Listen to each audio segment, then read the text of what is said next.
저는 계속해서 로마서 9장 말씀을 통해서 우리가 하나님의 자녀가 되었음이 어떤 것인지, 그 근거가 무엇인지를 나누고 있습니다. 우리는 하나님의 자녀가 되었음을 오늘도 고백합니다. 하나님의 자녀된 자로서 하나님을 기쁘게 예배하는 줄 믿습니다. 그렇게 하나님께서 우리를 선택하신 근거는 무엇일까요? 오늘 말씀을 통해 그 근거에 대해서 두 가지의 영적 교훈을 찾아보고자 합니다. 사랑하는 성도 여러분, 오늘 말씀을 통해서 하나님이 나를 선택하심이 얼마나 큰 은혜인지를 다시 한번 확인하시기를 간절히 축복합니다. 더불어서 하나님이 나를 선택하심, 나를 이 자리까지 부르심에 합당하게 살아가고자 하는 거룩한 결단과 기도의 제목이 함께 있기를 간절히 축복합니다. 우리 다시 한번 서로를 격려하면서 이렇게 인사하겠습니다. 하나님은 당신을 선택하셨습니다. 처음 보는 분이 있으시면 더 강렬하게 인사를 하십시다. 오늘 제가 어떤 이야기를 들었냐면 한 분이 다른 교회에서 장로님들이 격하게 환영해 주니까 그쪽으로 예배를 드리러 갔대요. 우리 성도님들 처음 보는 분들이 있으면 더 격하게 인사하십시다. 하나님은 오늘도 당신과 함께 하십니다. 할렐루야. 저는 지난 주일 아브라함을 선택한 하나님의 이야기, 에서와 야곱 중에서 야곱을 선택한 이야기를 나눴습니다. 이 이야기를 들었던 어떤 한 분이 목사님에게 이런 질문을 했다고 합니다. 목사님, 야곱은 참 교활하고 악착같고 욕심이 많은 사람입니다. 반면에 에서는 비록 야곱을 미워했지만 용서할 때 용서할 줄 아는 포용력이 있는 사람입니다. 그런데 왜 하나님은 에서를 선택하지 않고 야곱을 선택하셨을까요? 에서의 입장에서 보면 굉장히 불평등한 일이 아닐까요? 어쩌면 누구를 선택했다라는 것이 특혜처럼 느껴집니다. 선택이라는 말 자체가 불공평해 보입니다. 누구는 구원받으려고 선택되었고 누구는 멸망받으려고 선택되었다라는 것이 맞습니까? 이것이 하나님의 뜻입니까? 여러분은 어떻게 생각하십니까? 만약 이렇게 생각한다면 하나님은 정말 불공평해 보일 겁니다. 오늘 이 말씀에 대한 질문이 14절에 이렇게 나옵니다. 그런즉 우리가 무슨 말을 하리요? 하나님께 불의가 있느냐? 믿지 않는 사람들의 입장에서 보면 너희들만 구원받은 게 합당하냐라고 묻는 것과 같습니다. 여러분은 어떻게 생각하십니까? 사도 바울의 입장에 그 대답으로 빌려서 제가 여러분에게 다시 한번 말한다면 그렇지 않습니다. 하나님의 선택에는 결코 불의함이 없습니다. 하나님의 선택에는 결코 문제가 없습니다. 이유가 무엇일까요? 두 가지 주제로 말씀을 나눕니다. 첫 번째, 하나님의 선택은 긍휼과 사랑의 결과이기 때문입니다. 우리 함께 읽어볼까요?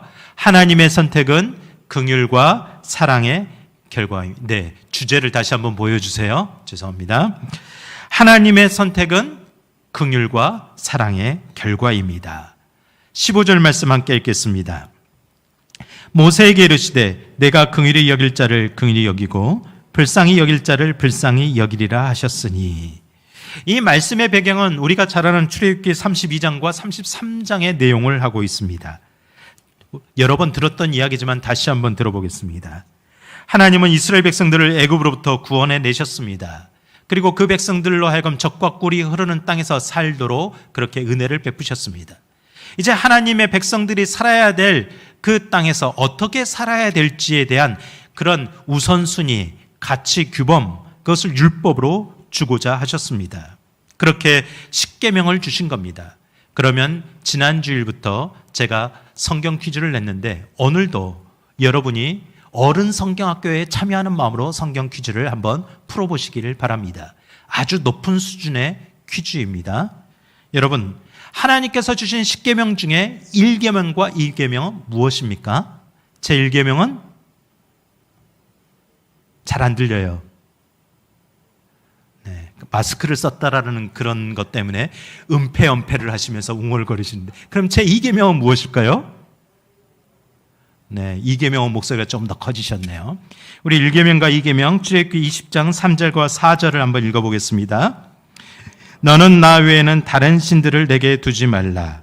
너를 위하여 새긴 우상을 만들지 말고 또 위로 하늘에 있는 것이나 아래로 땅에 있는 것이나 땅 아래 물속에 있는 것에 어떤 형상도 만들지 말며. 아멘. 네. 제 1계명과 2계명, 우리는 10계명을 어렸을 때 주일학교를 다니면서 이렇게 많이 암송했던 기억이 있습니다. 그 계명을 암송하는 이유가 무엇일까요? 하나님의 계명은 이런 것이다. 너는 하나님 외에 어떤 신을 믿어서도 안 되고 그 신을 섬겨서도 안 된다. 너는 너를 위해서 하나님을 대신할 어떤 우상도 만들어서는 안 된다. 이유가 무엇입니까? 우리는 쉽게 그렇게 하는 존재이기 때문이죠. 우리는 늘 하나님을 대신하는 것들을 찾아다니는 그런 존재이기 때문입니다. 이렇게 하나님이 계명을 주실 때 이스라엘 백성들이 무엇을 하고 있었습니까? 출애굽기 32장 4절에 말씀합니다. 아론이 그들의 손에서 금 고리를 받아 부어서 조각칼로 새겨 송아지 형상을 만드니 그들이 말하되 이스라엘아 이는 너희를 애굽 땅에서 인도하여 낸 너희의 신이로다 하는지라. 이스라엘 백성들이 하나님을 대신해서 우상을 만들고 있었습니다. 그 이유는 두 가지입니다. 하나님 당신만이 나에게 복을 줄 수 있는 신이라고 나는 믿지 않습니다. 나에게 복을 줄 수 있는 신은 내가 스스로 만들 수 있다라고 생각하기 때문입니다. 그래서 하나님을 대적한 겁니다. 또한 두 번째 이유는 모세가 내려오지 않으니까 하나님이 여기까지 우리를 인도하셨는데 우리를 잊으셨나 보구나, 우리를 버리셨나 보다라는 오해를 한 것입니다.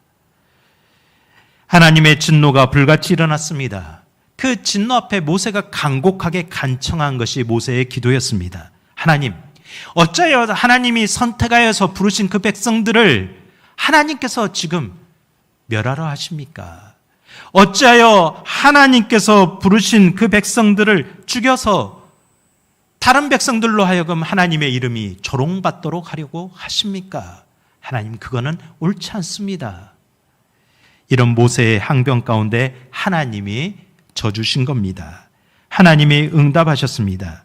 그 말씀이 오늘 읽은 15절 말씀이요 출애굽기 33장 19절 말씀입니다.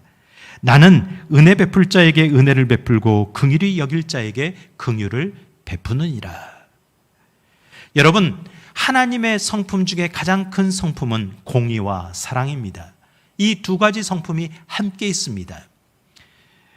이 두 가지의 성품이 있을 때 하나님이 만약 그 죄악을 범한 이스라엘 백성들에게 공의로만 대하셨다면 어떠했겠습니까? 모두 심판을 받아 죽어야만 했을 것입니다. 하나님이 그들을 아무도 용서하지 않는다 해도 아무런 할 말이 없었을 겁니다. 그럼에도 하나님은 공의로만 대하지 않으셨습니다. 사랑으로 대하셨습니다. 하나님의 특별한 은혜가 임하여서 이스라엘 백성 중 일부만 심판을 받았고 대부분 구원을 받았습니다. 그렇다면 이 사건을 두고 두 가지 의견이 있을 수 있습니다. 심판받은 자의 입장에서 보면 하나님, 왜 나만 심판을 받아야 됩니까? 하나님은 불의하십니다. 구원받은 자의 입장에서 보면 하나님, 내가 구원받은 건 감사하지만 왜 저들이 심판을 받아야 됩니까? 하나님은 불의하십니다. 여러분, 정말 그렇습니까? 어떻습니까? 이에 대한 답이 16절에 나옵니다. 우리 함께 읽어보겠습니다. 그런즉 원하는 자로 말미암음도 아니요 다른 박질을 하는 자로 말미암음도 아니요 오직 긍휼히 여기시는 하나님으로 말미암느니라. 이 말이 무슨 뜻일까요? 구원은 자기 스스로 이루는 것이 아니라는 뜻입니다. 내가 원한다고 해서 구원을 이룰 수 있는 문제가 아니라는 거죠. 다른 박질하듯이 열심을 내어서 노력한다고 해서 내가 이룰 수 있는 문제 자체가 아니라는 겁니다. 바로 선택의 근거는 우리에게 있지 않다는 뜻입니다. 선택의 근거는 하나님의 긍휼하심에 달려 있는 문제입니다. 선택의 근거는 하나님의 사랑에 달려 있는 문제입니다. 예를 들어서 이것을 생각해 보면 어떨까요? 우리나라가 70년 전에 6.25 전쟁을 겪었습니다. 지금도 세상에서는 전쟁이 일어나고 있죠. 우크라이나의 전쟁을 보면서 그 참상을 우리는 직접 목도하고 있습니다. 그 전쟁에서 가장 가슴 아픈 게 무엇입니까? 남편과 가장과 아버지가 죽는다라는 거죠. 그래서 어머니들이 아이들을 데리고 피난길에 오르고 정처 없이 떠도는 겁니다. 보호받지 못하고 많은 범죄에 노출되어 있는 겁니다. 우리나라도 그러했습니다. 천국에 수많은 고아들이 생겨났습니다. 부모를 잃은 아이들, 집을 잃은 아이들, 그들이 고아원에 살게 되었습니다. 제가 어렸을 적 지냈던 모 교회 장로님께서 그렇게 고아원을 운영하고 계셨습니다. 그래서 주일학교에 예배를 드리면 100명이 예배 드린다고 했을 때 50명은 일반 가정, 50명은 고아원에 사는 가정이었습니다. 그 아이들, 그 친구들, 저의 친구들이죠. 볼 때마다 참 안타까웠습니다. 저는 따뜻한 집에서 부모님이 해주는 밥을 먹고 그렇게 편하게 사는데 저들은 참 어렵게 사는구나. 늘 마음 한쪽이 정말 짠했습니다. 여러분, 그러다가 가끔 보면 조금 그 고아원에서 좀 더 착실하게 살아가는 그 친구들이나 형이나 동생들이 가끔 입양되는 것을 보곤 했습니다. 만약 그때 입양된 사람이, 그 아이가 자기를 입양해 준 부모에게 그것은 너무나도 고맙지만 내 친구들이, 내 형제들이 아직도 고아원에서 저렇게 힘들게 살아가는데 왜 나만 입양을 합니까? 당신은 너무 불공평합니다. 라고 이렇게 말할 수 있을까요? 나만 입양되었다라고, 나만 구원받았다라고 그렇게 하소연할 수 있을까요? 입양된 그 아이에게는 그저 은혜요, 자비일 뿐입니다. 어느 것도 불의하다고 불공평하다고 말할 수 있는 문제가 아닙니다. 그래서 로마서 3장 10절에 우리에게 말씀합니다. 의인은 하나도 없다. 23절에도 말씀합니다. 모든 사람이 죄를 범하였음에 하나님의 영광에 이르지 못하더니. 에베소서에서는 우리의 실존에 대해서 이렇게 말씀합니다. 인간은 본질상 진노의 자식이었다. 우리는 하나님의 심판을 받을 수밖에 없는 존재였습니다. 쉽게 말하면 우리는 다 사형 선고를 받은 존재입니다. 죽는 것은 시간 문제일 뿐입니다. 제가 주중에 오랫동안 아프신 한 권사님을 찾아뵙게 되었습니다. 90이 다 되어서 아무것도 하지 못하는 그 권사님이 저에게 이렇게 말씀했습니다. 집사님이 저에게 이렇게 말씀했습니다. 목사님, 하루라도 잠을 자다가 조용히 이제는 천국에 갔으면 좋겠어요. 사는 게 너무 힘듭니다. 이제는 아무것도 할 수 없습니다. 여러분, 죽음을 피해갈 수 있는 사람은 아무도 없습니다. 이런 우리의 존재 가운데 하나님이 공의로만 대하신다면 우리는 어떠하겠습니까? 하나님이 사랑으로 대하시길 원하십니까? 공의로 대하길 원하십니까? 어느 누구든지 묻는다면 다 사랑으로 대해주길 원한다고 답변할 겁니다. 그 사랑의 근거, 바로 그 선택의 근거는 십자가입니다. 예수님께서 대신 십자가에 못 박혀 죽으심으로 말미암아 하나님의 공의를 이루셨습니다. 예수님께서 십자가에 달려 죽으심으로 말미암아 우리를 살리셨습니다. 바로 하나님의 사랑을 완성시키셨습니다. 그러므로 그 십자가 하나님의 선택은 긍휼과 사랑의 결과물입니다. 우리를 선택하신 것도, 우리가 지금 이 시간까지 살아온 것도, 우리가 하나님의 자녀된 것도 우리 하나님의 사랑의 결과물로 이 자리에 있는 줄 믿습니다. 이 믿음이 오늘 저와 여러분들에게 고백되기를 간절히 축복합니다. 선택의 문제, 그 인생의 문제를 온몸으로 겪은 한 사람의 이야기를 나누고자 합니다. 그녀는 1963년 서울에서 출생했습니다. 안타깝지만 태어날 때부터 뇌성마비를 앓았습니다. 장애를 가지고 태어난 거죠. 11세에 독학으로 한글을 배웠습니다. 17세에 하나님을 만났고 성령을 체험했습니다. 그래서 그는 하루에 약 4년 동안 하루에 5시간씩 기도함으로 시간을 보냈습니다. 성경을 30여 번 통곡했습니다. 그가 할 수 있는 것을 최선을 다해 했습니다. 하나님께서 그에게 성령의 지혜를 주셨습니다. 그 영감을 얻어 무려 24권의 책을 쓰게 되었고 100여 권의 곡을 작곡하게 되었습니다. 그렇게 은혜를 받은 그를 통해 많은 사람들이 감동했고 은혜를 나누고자 초청하고 한국교회에 큰 영향력을 미쳤습니다. TV 방송에 출연하면서 많은 사람들에게 희망의 아이콘이 되었습니다. 그렇게 활동을 하는데 1997년 너무 무리한 사역을 했던지 목 디스크가 발생되었습니다. 모든 활동과 사역을 다 중단하고 투병 생활을 시작했습니다. 건강이 호전되길 기도했지만 안타깝게도 오히려 전신마비가 오고 말았습니다. 그 사람은 바로 여러분이 잘 알고 있는 송명희 시인입니다. 그가 그 바로 절망에 있을 때, 온몸이 전신마비가 되어 있을 때 쓴 시의 제목이 공평하신 하나님입니다. 그의 간증은 나는 황제보다 하인이 부럽습니다 라는 책에 나온 글을 제가 읽어보겠습니다. 20대가 될 무렵 학생이나 직장인이 되어 자신의 꿈을 펼쳐가는 동갑내기 다른 이들과는 달리 나는 늘 방 안에서 기도 생활만 하는 초라하고 비참하기까지 한 내 자신을 한탄하며 절규했다. 나는 아무것도 없어요. 자유롭지 못한 몸, 배운 것도 가진 것도 없고 난 정말 밥만 축내는 사람인가요? 그런 나에게 주님은 기름을 부으시며 나를 쓰겠다고 하셨지만 현실은 절망적이었다. 주님은 시를 불러주셨다. 나 가진 재물 없으나, 나 남이 가진 지식 없으나, 나 남에게 있는 건강 있지 않으나, 나는 왼손에 토막연필을 쥐고 엎드려져서 울면서 써내려갔다. 나 남이 못 본 것을 보았고, 공평하신 하나님이 나 남이 가진 건 나 없지만 나 남이 없는 것을 갖게 하셨네. 너무나 엉뚱하신 말씀에 기가 막혀서 도저히 쓸 수가 없었다. 폭발하는 울음을 발산하며 소리쳤다. 아니요, 난 못 쓰겠어요. 하나님, 하나도 공평해 보이지 않아요. 뭐가 공평해요? 내겐 아무것도 없잖아요. 그럼에도 공평하신 하나님이라 쓰라는 음성이 들려왔다. 하나님과 치열한 공방전이 반복되고 결국 하나님의 고집이 승리하였다. 하나님은 공평하신 분이십니까? 하나님의 선택에는 불의가 없다라고 여러분 믿으십니까? 하나님은 어떤 사람을 선택하실까요?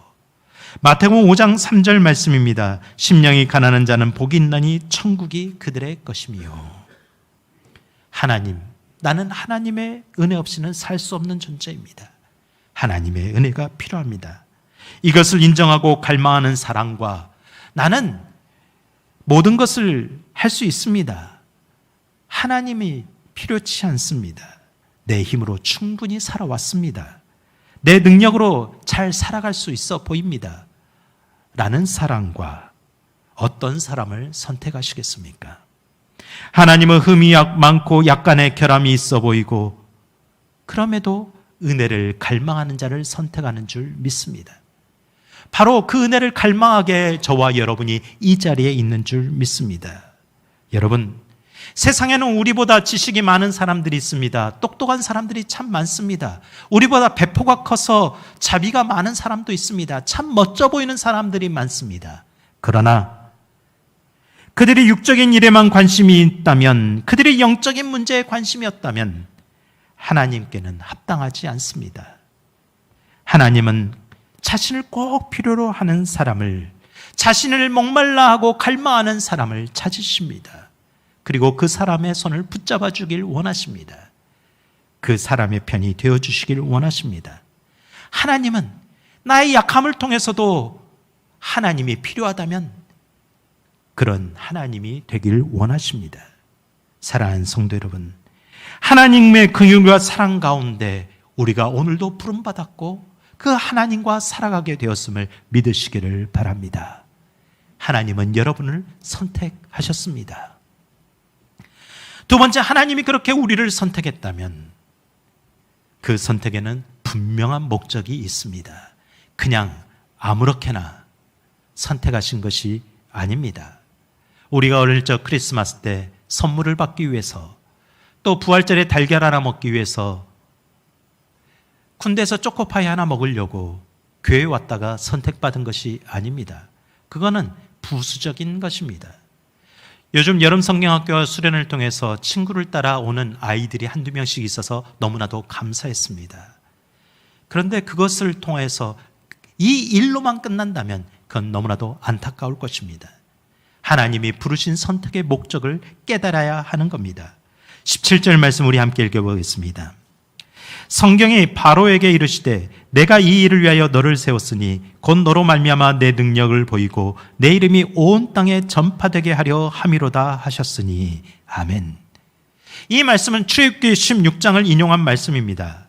하나님이 다른 사람을 선택했다라는 말보다 참 의미심장한 말인데 하나님이 바로를 선택했다라고 말씀하셨기 때문입니다. 하나님이 바로를 선택했다라는 게 이해가 되십니까? 하나님이 왜 바로를 선택하셨다고 말씀하셨을까요? 그것은 바로가 하나님을 알게 되기를 원하셨기 때문입니다. 하나님이 어떤 분인지, 하나님이 어떤 능력을 가지셨는지를 직접 알게 하기를 원하셨습니다. 또한 그것으로 끝나는 것이 아니라 더 나아가 바로를 통하여서 애굽 사람들뿐만 아니라 모든 민족이 하나님이 어떠한 분임을 알게 하기를 원하셨기 때문입니다. 이것이 바로를 선택하신 하나님의 목적입니다. 내 이름이 온 땅에 전파되게 하려 함이로다. 만약 바로가 그 부르심에 순종했다면 그렇게 축복의 도구가 되었을 겁니다.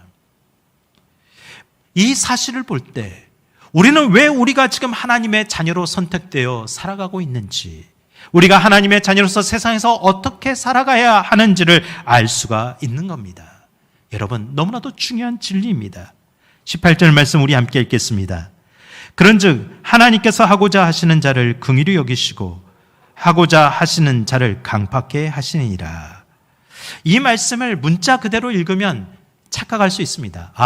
하나님이 하고자 하시면 긍휼히 여기시고 하나님이 하고자 하시면 강팍해 하는구나. 하나님 마음대로 이 사람은 구원하고 누구는 구원하고 누구는 멸망시키는 거구나.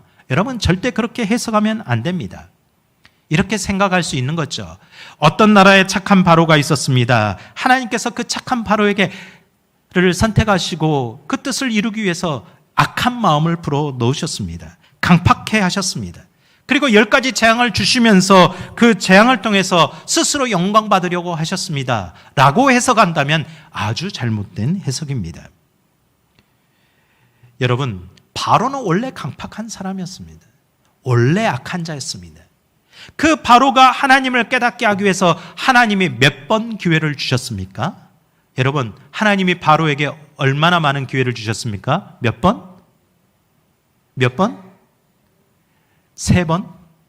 10번이죠. 10번의 기회를 주셨습니다. 하나님은 거부할 수 없는 자신의 존재를 10번이나 알려주셨습니다. 그럼에도 그렇게 하나님을 믿고 받아들일 수 있는 많은 기회를 제공했음에도 불구하고 바로는 끝까지 거부했습니다. 끝까지 하나님을 대적했습니다. 그래서 하나님은 결론을 내리신 겁니다. 끝까지 돌이키지 않는구나. 그렇다면 이제는 네 마음대로 해라. 네 마음대로 살아라. 그렇게 강팍한 마음을 내버려 두셨다라는 뜻입니다. 내버려 두심. 우리는 로마서를 서론에서 이야기 나눌 때도 이게 얼마나 큰 저주인지를 우리는 알았습니다. 여러분, 하나님은 바로를 통해서 그 인생을 악용한 것이 아닙니다. 하나님은 우리의 인생을 늘 선용하시는 분이십니다. 바로를 멸망시키기 위해 부르신 것이 절대 아닙니다. 바로가 멸망받고 심판받게 된 원인은 자신에게 있는 겁니다. 하나님은 언제나 기회를 주고 계십니다. 제가 며칠 전 교회 주변에 있는 한 미용실을 가서 이렇게 시원하게 이발을 하게 되었습니다. 제가 한성교회 목사임을 알게 되고 제 정체가 이제 드러나게 되자 원장님이 말합니다. 목사님, 제 주변에도 교회 다니는 사람이 참 많습니다. 제가 그래서 물었습니다. 그럼 원장님은 신앙생활을 하십니까? 아니요. 기회가 없었습니다. 교회 다니자는 말을 많이 듣지만 때를 찾지 못했습니다. 이렇게 저에게 말했습니다. 그래서 제가 다시 한번 반문했습니다. 정말 기회가 없었습니까? 정말 때를 얻지 못했습니까? 지금껏 수많은 사람들이 원장님에게 함께 신앙생활하자고 권면했지 않습니까? 그러면 이미 그 기회는 여러 번 제공된 겁니다. 저도 원장님께 다시 한번 말씀을 드립니다. 이제는 하나님을 의지하는 인생 되시기 바랍니다. 지금까지 자신만을 의지하는 인생이 되었다면 하나님을 의지하고 사시는 인생 되길 바랍니다. 여러분, 바로가 그런 기회를 계속해서 받았지만 그가 거부했기 때문에 멸망을 받은 겁니다. 강팍해진 책임, 멸망받은 책임은 스스로 져야 된다는 것이 성경의 원리입니다.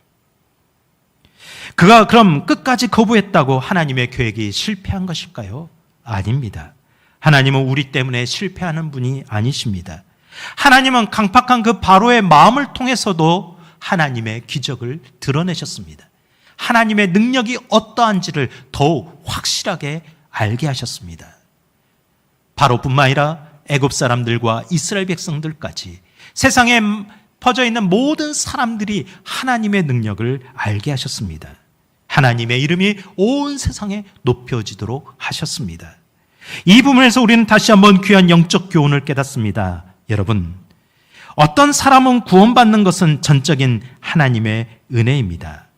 그러나 어떤 사람이 버림받는 것은 전적으로 그 사람의 책임입니다.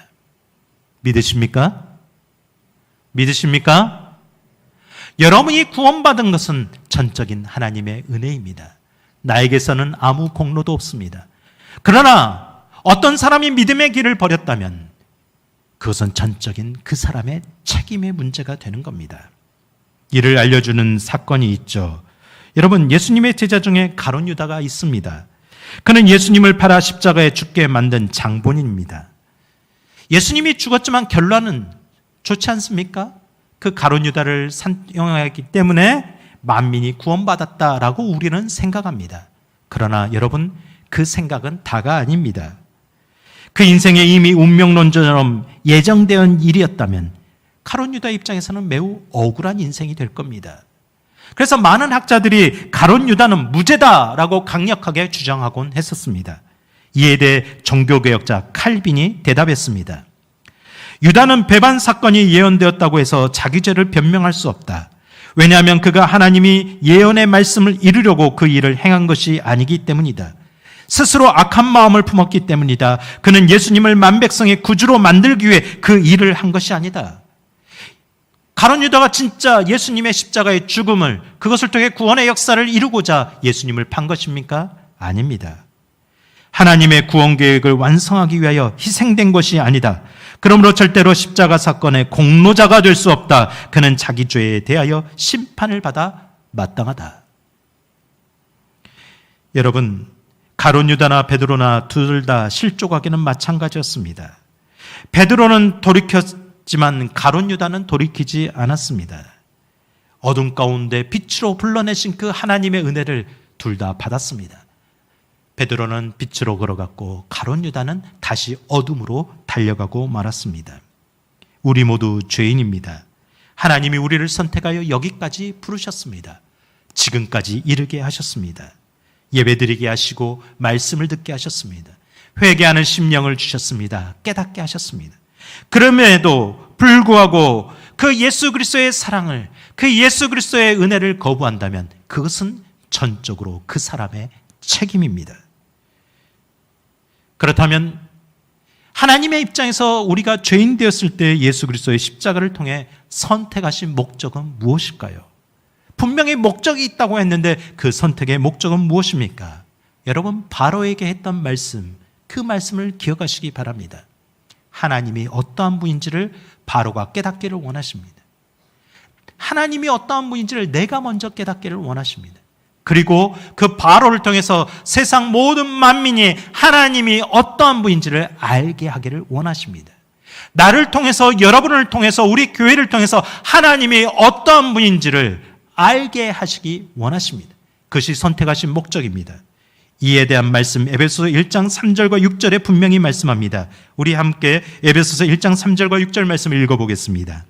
찬송하리로다. 하나님 곧 우리 주 예수 그리스도의 아버지께서 그리스도 안에서 하늘에 속한 모든 신령한 복을 우리에게 주시되 곧 창세전에 그리스도 안에서 우리를 택하사 우리로 사랑 안에서 그 앞에 거룩하고 흠이 없게 하시려고 그 뜻대로, 기쁘신 뜻대로 우리를 예정하사 예수 그리스도로 말미암아 자기의 아들들이 되게 하셨으니 이는 그가 사랑하시는 자 안에서 우리에게 거저 주시는 바 그의 은혜의 영광을 찬송하게 하려는 것이라. 아멘. 여러분, 긴 말씀을 읽었지만 이 에베소서 1장 3절과 6절 말씀을 빨간 형광펜으로 꼭 그어놓으시고 여러분 기억하시기 바랍니다. 이걸 기억해야 됩니다. 하나님의 선택에는 분명히 목적이 있다라는 것이죠. 내가 하나님의 자녀가 된 것은 어쩌다 선물을 받아서 어쩌다 인을 입어서 그렇게 선택된 것이 아닙니다. 하나님이 목적을 가지고 우리를 부르셨습니다. 그 목적은 무엇입니까? 6절 말씀을 우리 다시 한번 읽어보겠습니다. 이는 그가 사랑하시는 자 안에서 우리에게 거저 주시는 바 그 은혜의 영광을 찬송하게 하려는 것이라. 하나님께서 베푸신 그 무한한 은혜를 우리가 거저 받은 인생이 되었다. 우리는 하나님의 은혜로 값없이 구원받은 인생이 되었다라는 것을 찬송하도록 드러내도록 하기 위함입니다. 그 찬송을 모든 세상 사람들이 듣게 하고 그 들은 사람들이 하나님의 이름을 높여드리도록 하기 위함이라는 겁니다. 그런데 우리는 그 은혜를 높여드리고 있습니까? 너무 잠잠한 건 아닙니까? 너무 나를 구원하신 그 은혜에 기쁘긴 하지만 그 은혜를 드러내는 게 너무 소극적으로 살아가고 있지는 않습니까? 그렇다면 우리는 하나님이 우리를 선택하신 목적에서 비껴가고 있는 겁니다. 잘못된 방향으로 살아가고 있는 겁니다. 사랑하는 성도 여러분, 우리를 통해 하나님의 이름이 온 세상에 나타나고 올려지기를 원하고 계심을 믿으시기를 바랍니다. 하나님의 구원은 단지 나만 구원받기 위한 그런 문제가 아닙니다. 사명을 위한 선택입니다. 구원을 위한 선택이 아니라 사명을 위한 선택이라는 것을 믿으시기를 바랍니다.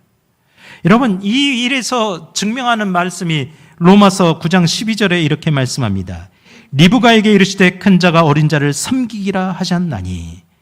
여러분, 에사와 야곱이 태어나기 전부터 누가 누구를 섬겨야 될 건지 하나님이 예정하셨습니다. 그런데 에사가 그것을 받아들이지 않은 거죠. 선택의 목적은 섬김의 문제였습니다. 여러분, 이렇게 생각한다면, 하나님께서 저를 목사로 선택하셨다고 믿는다면 나만 복음을 알고 잘 알아서 너만 천국 가라, 다른 사람들은 지옥 가도 된다, 버려둬도 된다, 이렇게 하기 위해서 선택한 것일까요? 아닙니다. 하나님은 저로 하여금 말씀을 섬기게 하셨습니다. 그래서 성도를 섬기게 하고 여러분들이 구원에 이르도록 그 길을 걸어가도록 돕도록 저를 선택하셨는 줄 믿습니다. 거룩한 사명을 위해 우리는 구원받았음을 믿으시기를 바랍니다. 여러분은 어떤 목적으로 선택되었을까요? 여러분은 어떤 목적으로 살아가야 될까요? 여러분 세상 속에서 하나님의 자녀라고 생각한다면 여러분은 어떻게 살아가야 될까요? 사명을 위한 선택을 바라보시기를 바랍니다. 하나님께서 여러분에게 조금 더 나은 환경을 주셨습니까? 조금 더 나은 형편을 주셨습니까? 좋은 직장을 허락하셨습니까? 부유함을 주셨습니까? 그것은 나에게 있는 물질로 가난한 사람들을 섬기라는 사명입니다. 하나님이 나를 조금 더 배우도록 하셨습니까? 지식으로 연약한 사람을 세우라는 사명입니다. 하나님이 나에게 다른 사람보다 타고난 특별한 건강을 주셔서 지금까지 건강하게 살고 있습니까? 그렇다면 나보다 약한 자를 섬기라는 사명입니다. 긍휼히 여기는 마음을 주셨습니까? 긍휼히 여기며 살라는 사명입니다. 그럼에도 만약 내가 가진 것들을 당연시 여기고 사명으로 여기지 않는다면 하나님의 선택에 합당하지 않음을 알아야 합니다. 하나님은 우리가 하나님의 선택에 합당하게 살기를 원하고 계십니다. 그래서 우리를 선택하셨습니다. 만약 우리가 그 선택을 저버린다면 우리도 바로처럼 그 인생의 길이 그렇게 끝날 수 있음을 우리는 명심해야 되겠습니다. 하나님의 목적은 무엇입니까? 저와 여러분을 선택하시고 이 자리에 부르시고 예배하게 하신 목적은 무엇입니까? 하나님의 자녀로서 여러분에게 살아가게 하신 그 목적은 무엇입니까? 그 특별한 은혜를 공의로 대하지 아니하시고 사랑으로 대하신 목적은 무엇입니까? 디모데전서 2장 4절에 분명히 말씀하십니다. 함께 읽겠습니다. 하나님은 모든 사람이 구원을 받으며 진리를 아는 데 이르기를 원하시느니라. 할렐루야. 사랑하는 성도 여러분, 그러므로 하나님의 선택에는 불공정함이 없습니다. 불의가 없으십니다. 하나님의 선택은 완전합니다. 하나님께서 선택하신 우리를 통해서 이 세상에 하나님의 능력이 드러나길 원하고 계십니다. 하나님의 복음이 드러나길 원하고 계십니다. 그래서 우리가 함께 모여서 교회를 이루는 것이고 성도라 부름받은 것입니다. 나만의 구원을 위해서 살아가지 마시기를 바랍니다. 하나님께서 선택하신 우리를 통해서 하나님의 이름이 전파되기를 기대하며 살아가시기를 간절히 축복합니다. 바라기는 이 한 주간에서도 나를 통해, 우리를 통해, 여러분을 통해 하나님의 이름이 높여지도록 살아가기를 기대하며 살아가시기를 간절히 축복합니다. 그것은 나의 형편, 나의 건강, 나의 지금 상황과는 상관이 없습니다. 내가 가진 것이 없을지라도, 남에게 있는 건강이 없을지라도, 남에게 있는 지식이 없을지라도, 남이 없는 것들이 너무 많을지라도, 그럼에도 불구하고 하나님은 특별히 나를 선택하셨고 그 선택의 목적에 맞춰서 살아가길 원하고 계십니다. 우리 함께 기도하십시다. 하나님, 오늘도 하나님은 나를 자녀로 부르심을 믿습니다. 그 은혜에 따라 살아가게 하옵소서. 그 은혜를 기뻐하며 감사하게 하옵소서. 하나님이 그 은혜를 우리에게 주셨고 그 선택을 하셨다면 그 목적을 알고 부르심에 합당하게 살게 하옵소서. 내 주변에 주의 이름을 높여드리고 주의 복음을 드러내는 그런 삶을 살도록 성령께서 충만케 하옵소서. 우리를 사용하옵소서. 우리 교회를 사용하옵소서. 우리 합심으로 기도하십시다. 거룩하시고 은혜로우신 아버지 하나님, 오늘 이 시간에도 주의 말씀을 들었습니다. 주님, 성령께서 지혜를 주시고 깨닫게 하옵소서. 주님, 이 들은 말씀을 잃어버리지 않고 마음에 새기도록 주여 인도하옵소서. 주님, 바로에게 주신 기회처럼 오늘 우리에게도 계속해서 말씀하시고 계속해서 기회를 주고 계심을 믿습니다. 주님, 이 기회를 우리가 어떻게 사용해야 되겠습니까? 주님, 이 기회를 전해야 될 때입니다. 이 기회를 알아야 될 때입니다. 주님, 나를 선택하신 목적이 섬김을 위한 것이고, 나를 선택한 것이고, 나를 부르신 목적이 하나님을 위한 것임을 제가 잊지 않도록 인도하여 주옵소서. 하나님, 나에게 성령의 은사를 주옵소서. 성령의 은혜를 주옵소서. 성령의 열매를 사모합니다. 하나님의 은혜를 사모합니다. 하나님, 나를 통해 하나님의 이름이 높여지기를 사모합니다. 갈망합니다. 주님, 나를 사용하여 주시옵소서. 오늘 부르시는 이 은혜를 붙들고 주님 살아가오니, 공평하신 하나님, 정의로우신 하나님, 사랑이 많으신 하나님, 우리를 도우시는 하나님, 하나님과 동행하는 삶을 살게 하옵소서. 하나님을 높여드리는 삶에 살게 하옵소서. 우리의 입술을 통해 하나님이 높여지고 하나님이 증거되기를 원하고, 주님 사용하여 주시옵소서. 제가 여기 있습니다. 나를 사용하여 주시옵소서. 이 모든 말씀 우리를 구원하신 예수 그리스도의 이름으로 간절히 기도드립니다.